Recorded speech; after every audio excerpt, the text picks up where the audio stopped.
sure na LSS na rin kayo sa kanta niya dahil gumagawa talaga siya ngayon ng pangalan sa music scene. At eto na, di ba? Ang pambansang singer daw ng Ashdress. Totoo ba to?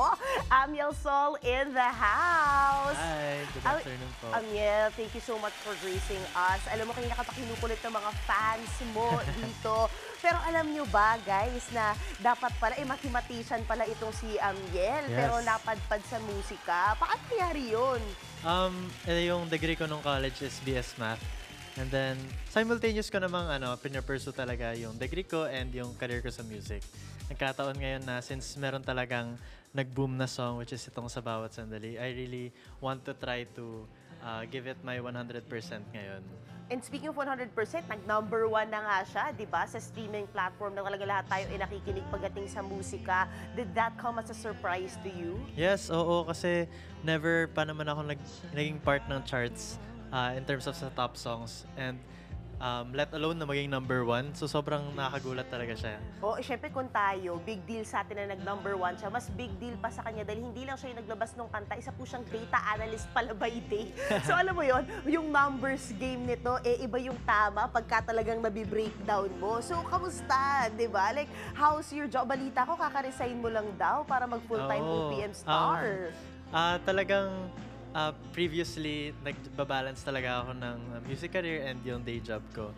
Pero ngayon na parang kaya ko na siyang i-full-time. Gusto ko talaga ibigay yung lahat kasi ayoko rin na pagsisihan ko sa dulo na ay, hindi ko kasi binigay lahat.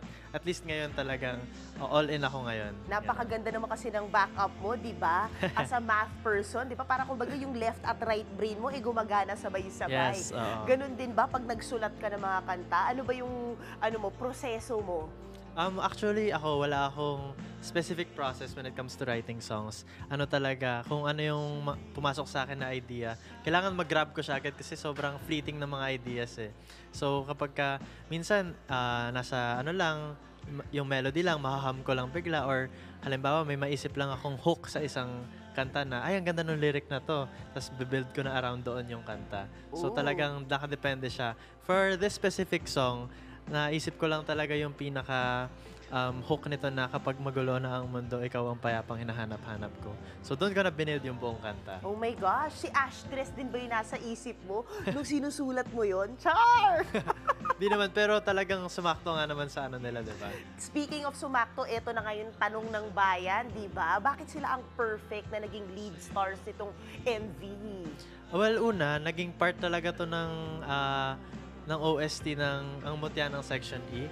And then, parang naging siya, parang nakita talaga namin na sobrang sakto nga naman ng nila, ng chemistry nila para sa MV na pwedeng ilabas dito. Nung nagsushoot ba kayo, may makikwento ka na kinilig ka rin ba? May nakita ka ba na behind the scenes? Well, nakikita ko talaga na genuine talaga sila sa isa't isa na talagang close sila. Oo. And then, talagang for me din, talagang ako na starstruck ako sa kanila and then talagang pinaramdam nila sa akin, kaibigan din nila ako. So, sobrang saya na ang comfortable namin sa isa't isa and sobrang genuine nila and sobrang professional nila talaga. Ay, grabe. Yes. Anong pinakalinya ng kanta mo ang pinakabagay sa Ashdress?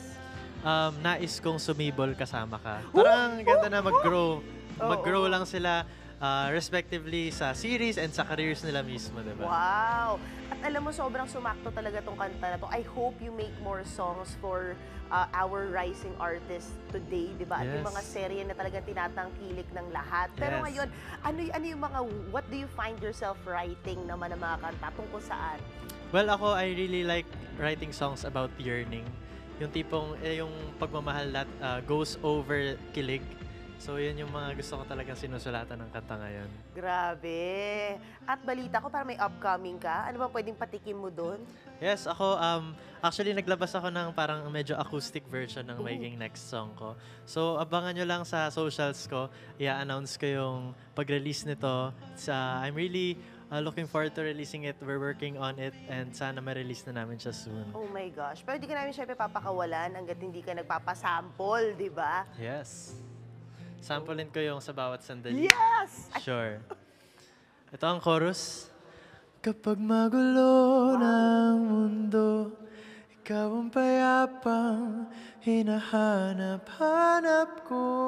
Wow! Bravo! Nakakakilig na parang kinakikilabutan ako sa sobrang ganda. Lalo pag live niyong marinig to at live niyo nga maririnig para sa mga upcoming gig mo. Yes. Ayun guys, kung nagustuhan nyo and kung gusto nyo tong mapakinggan live, marami akong mga upcoming gigs. Ito yung mga upcoming gigs ko. This first half of April, April 4, that's UP Fair Elements. April 5, Beatstroke Music Festival sa SM Taytay. And April 6, I have a gig with Janoy Danao at Justin Pat sa Maginhawa.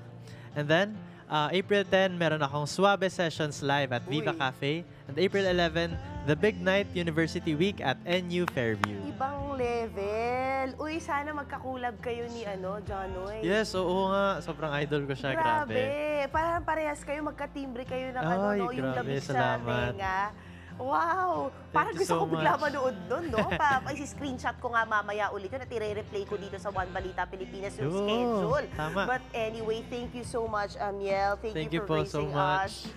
Wow, excited na tayo, syempre. At may lalabas siyang music soon. Ang tabayaran niya sa social media pages niya. At syempre sa Viva, o diba?